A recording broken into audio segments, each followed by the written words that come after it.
Sino dito nagwa-worry? May oras ka mag-worry? O di may oras ka mag-pray?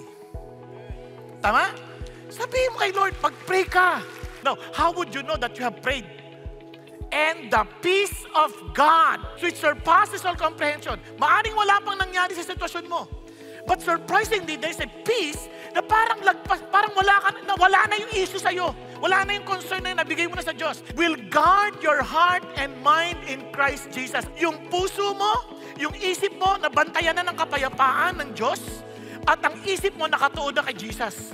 The reason why we get anxious, the reason why we get worried, kasi nawala na yung isip natin kay Jesus. Nandun na tayo sa sitwasyon, nandun na tayo sa mga pinagdadaan nating problema. Once you pray, bumabalik ka sa presence ni God at yung isip mo, bumabalik na kay Jesus.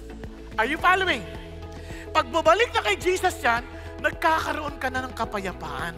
At doon, bigla kang magpapasalamat because that is the will of God in Christ Jesus.